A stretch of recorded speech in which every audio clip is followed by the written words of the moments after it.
In the absence of proof, a theory is no better than a guess. Consider the asteroid impact theory that posits that 66 million years ago, an asteroid collided with the Earth and wiped out the dinosaurs.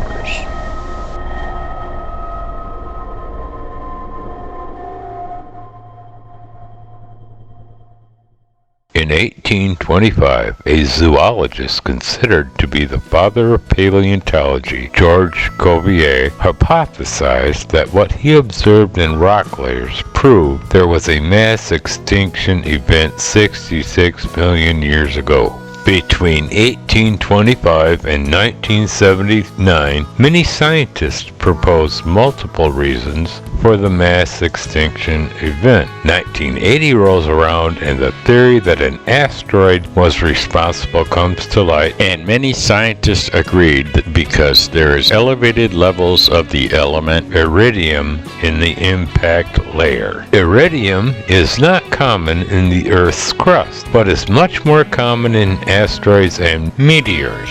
Ever since, the asteroid impact theory remains to be the leading theory for the mass extinction event that wiped out the dinosaurs. This theory is built on assumptions and other theories. Scientists claim the iridium found in the impact layer came from an asteroid. They also claim more abundance of higher levels of iridium and other precious metals within the Earth's mantle came to Earth from impacts from giant asteroids and protoplanets, and that these elements all bind easily to iron. Furthermore, they say, we are lucky that instead of sinking to our planet's iron-rich core, these elements remained relatively near the surface in the mantle.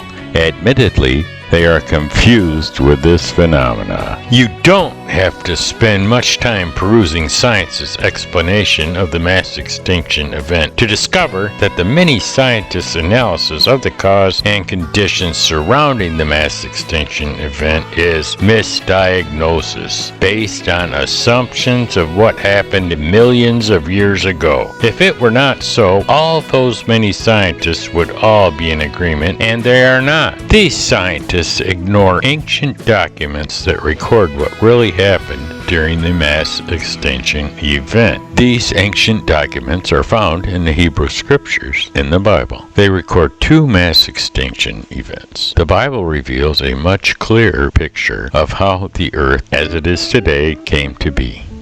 Whether or not asteroids brought iridium and the other heavy metals to Earth millions of years ago is impossible to determine. It is also impossible to determine what Earth was like at the time of its creation. History is infinite. Man's knowledge of history is finite. But God knows exactly what happened, and Yahweh God's word is truth. One misdiagnosis science makes when considering the development of the Earth as it is today is their assumption that there has only been one mass extinction event. The ancient scriptures record two mass extinction events, one before Genesis and again in the days of Noah when there was a great flood. Genesis 1:1 and 2 reads, "In the beginning God created the heaven and the earth was without form and void, and darkness was upon the face of the deep, and the Spirit of God moved upon the face of the waters." The first "was" in Genesis 1:2 comes from the Hebrew word hayah, which should be rendered became.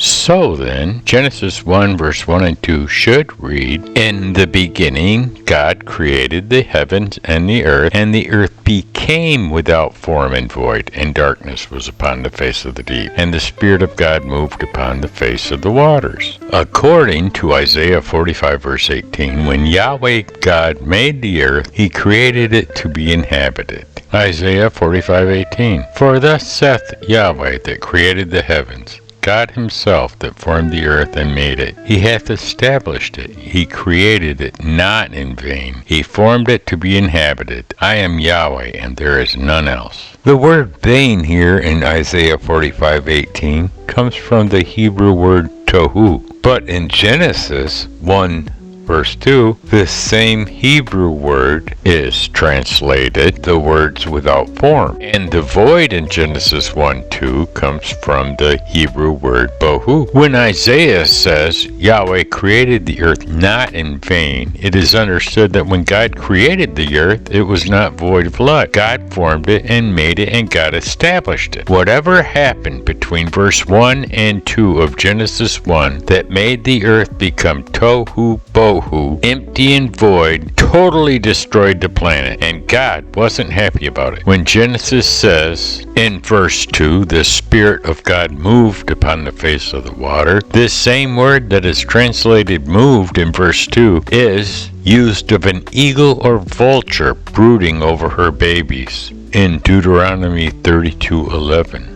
As an eagle stirreth up her nest, fluttereth over her young, spreadeth abroad her wings, taketh them, beareth them on her wings. The Spirit of God was brooding over His creation. So there is one mass extinction event right there. Genesis 1:1, where God created the heavens and the earth, and Genesis 1:2, where the earth became without form and void. Something happened, whether it was 1 year, 66 million years, or even 100 million years ago, or whether it was an asteroid impact or something else. The earth that then was destroyed, and it became uninhabitable. Right there between Genesis 1:1 and 1:2 was the mass extinction event. Many of the fossils from dinosaurs probably came from the world that was before this mass extinction event.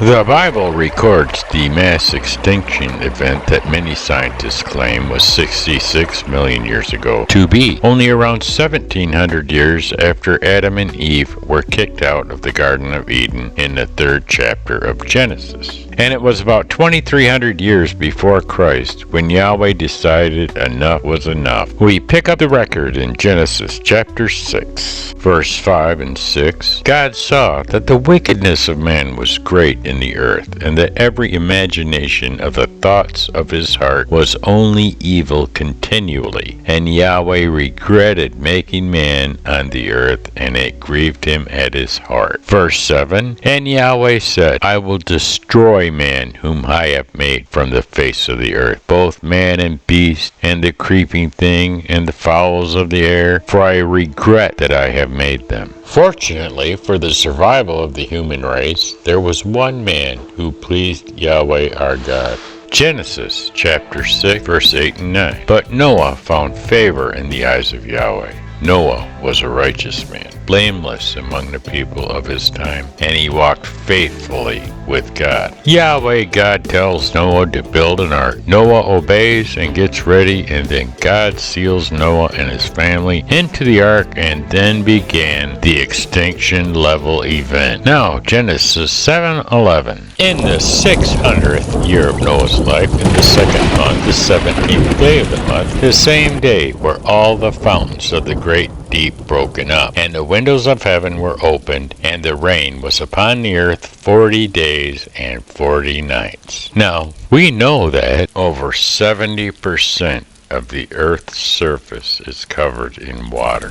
But did you know a massive ocean that contains 3 times the amount of water that is on the surface has been discovered 700 kilometers underneath the surface of the earth, in the mantle? Now we know where all that extra water came from to totally cover all the mountains in the Great Flood in Noah's time, because that's a lot of water. In Genesis 7:20 it tells us 15 cubits upward did the waters prevail, and the mountains were covered. So the closest that the mountain peaks came to the surface of the water was approximately 22 feet. Alfred Wegener, a German meteorologist and geologist who lived from 1880 to 1930, was the first to propose that at one time all of Earth's continents were all one big supercontinent, and he named it Pangaea. Wegener developed a theory called continental drift. Since then, scientists have further developed this theory and have renamed it the science of plate tectonics. And now, depending on the scientists, this supercontinent began to break apart between 200 and 160 million years ago.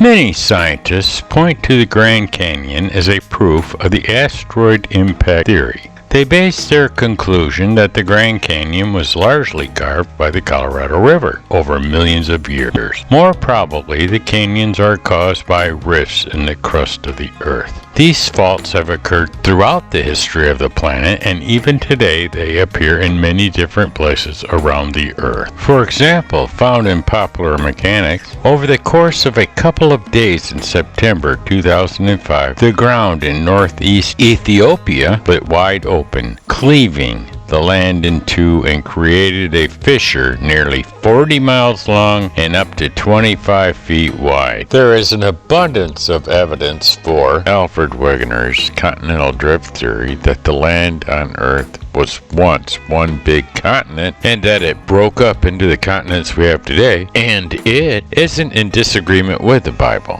However, while Alfred held that it took 200 million years for the continents to drift apart to where they are today, it only took Yahweh God one day to move things around. And it was back on the day that it started raining. Go back to Genesis 7 verse 11. It says that very day were all the fountains of the great deep broken up. The word deep here in 7:11 is the Hebrew word tehom, the same word that is used in Genesis 1:2. The deep in verse 7:11, though, is delineated from the deep in verse 1:2, as it is described as the great deep.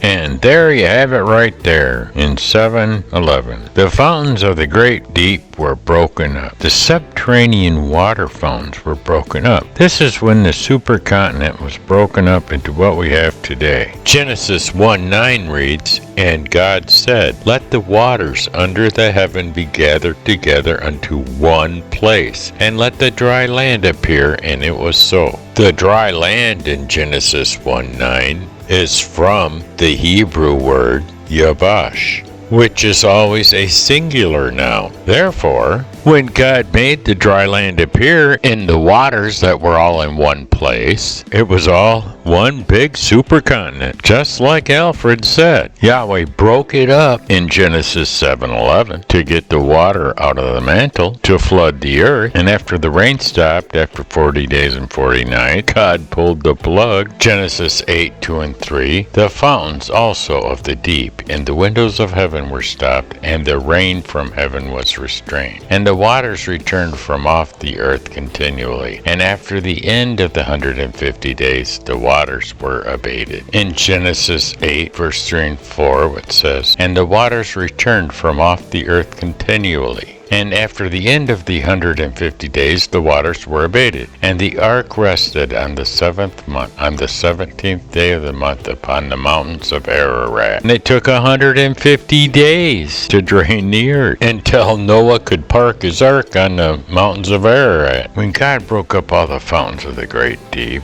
He broke open the crust of the earth. All that water that was in the mantle came out, and it was filled with sediment. This accounts for the rock layers. The rock layers were not formed over millions of years. They were formed over a relatively short time. The first layers to form during the flood was the layer with all the heavy metals like the iridium. The iridium started out in the mantle of the earth, where even the scientists agree there is 3 times the amount of water than what's on the surface. The layers formed from sediment falling out of the water. The heaviest sediments would of course settle faster and be on the bottom layer. The scientists find the iridium in this layer and they call it the impact layer, but it's really the flood layer. Each subsequent layer on top of that layer was caused by the different sediments that were in all the water that came out of the mantle as they settled to the bottom. Then over time, these sediments turned into rock. None of the actual data the scientists used to prove the asteroid impact theory contradicts the records in the Word of God. It is only the analysis of that data that doesn't fit with the biblical records.